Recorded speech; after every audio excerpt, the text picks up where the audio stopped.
Pakistan's former Prime Minister Imran Khan, which has prompted protests in several cities. Well, from Lahore, let's speak to former Pakistan Prime Minister Imran Khan. Mr. Khan, thank you for your time. Why won't you comply with the arrest warrant and allow the law to take its course? Well, according to the law, I had protective bail till. So 4 days earlier, the police arrives with the arrest warrant, which is totally illegal.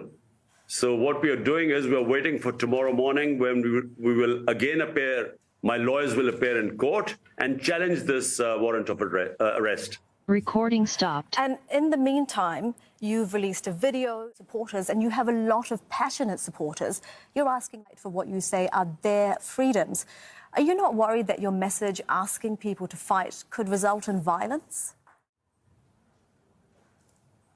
Well, fight for their freedom means fight for their fundamental rights, which means peacefully protesting what you believe. The Constitution and the law of the land, what you gives you the right to protest. Now, all over Europe, you have people, in France, people protesting for pensions. In England, people protesting because of, inflation and pay rises. So protest is part of the democratic process. Never in my 26 years of politics have I ever asked my workers ever to be violent. And the arrest warrant, Mr. Khan, that you're facing, it's in relation to a case where the government is accusing you of buying gifts given by foreign dignitaries from the state gift depository, failing to disclose the assets and declarations submitted to the Election Commission. What's your response to this charge that the police are trying to arrest you over?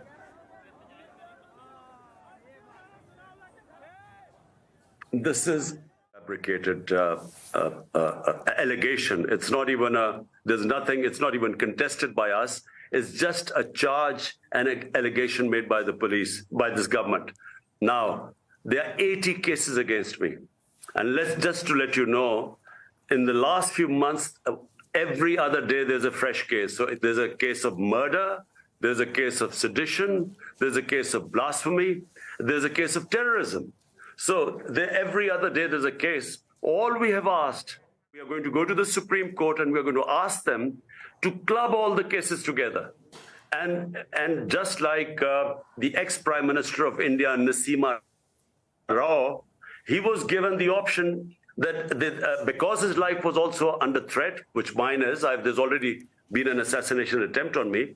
All we've asked the court is that club all the cases together and hear them in a secure place. At the moment, when I attended my two court appearances, there was no security. And the government itself is under threat.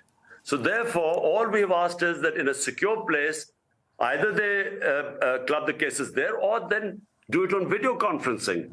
Like, for instance, the man who shot me, he's in jail. And because they say his life is under threat, he appears in court on virtually, in other words, through video.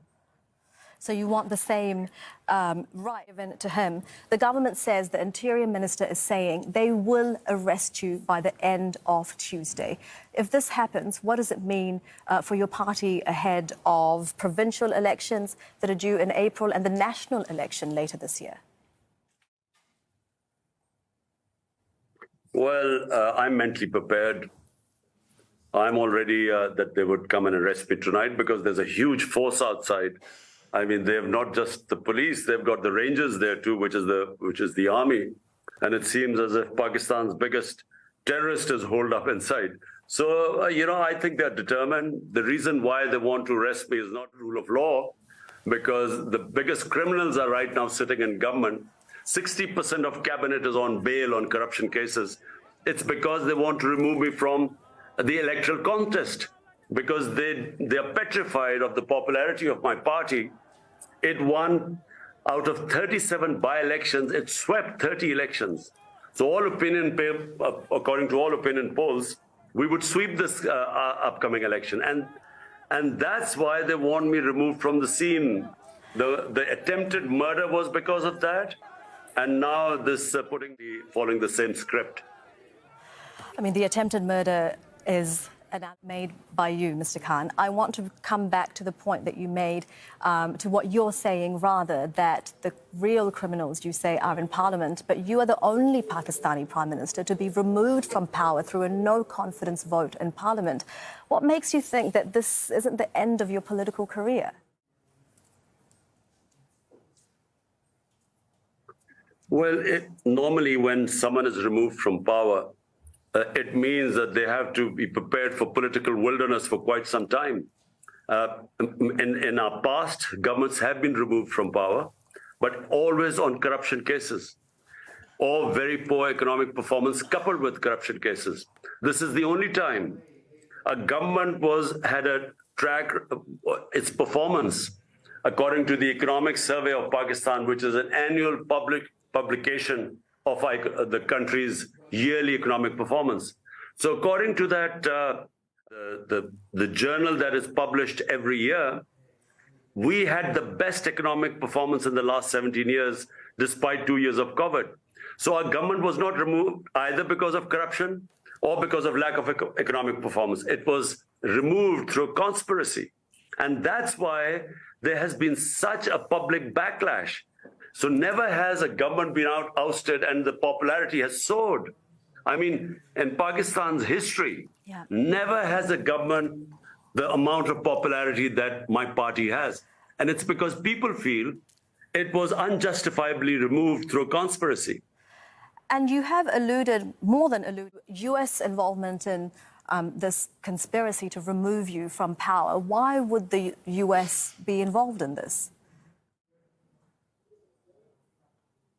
Well, in the beginning, we thought this was initiated by the U.S., but actually it was initiated by our ex-army chief, who was then the army chief, and he built this campaign against me. And actually, he was the one who hired a lobbyist called Hussain Haqqani, who actually was the prime minister. He was campaigning, telling the Americans I was anti-American. And that's when, because of what was fed to them, this letter, the cipher conversation between our ambassador in Washington and Donald Lu, the Undersecretary of State for South Asia, that cipher was initiated then from Washington, which said Imran Khan should be removed from power or there'll be consequences to Pakistan, and through a no-confidence motion. That's how it came about. So yes, the U.S. was involved, but as we discovered later on, not because they thought there was something wrong. All right. They were actually told by our ex-army chief that it was I who was anti-American. So that was what happened. To Pakistan, joining us live from his home in Lahore there. We thank you for your time. Thank you.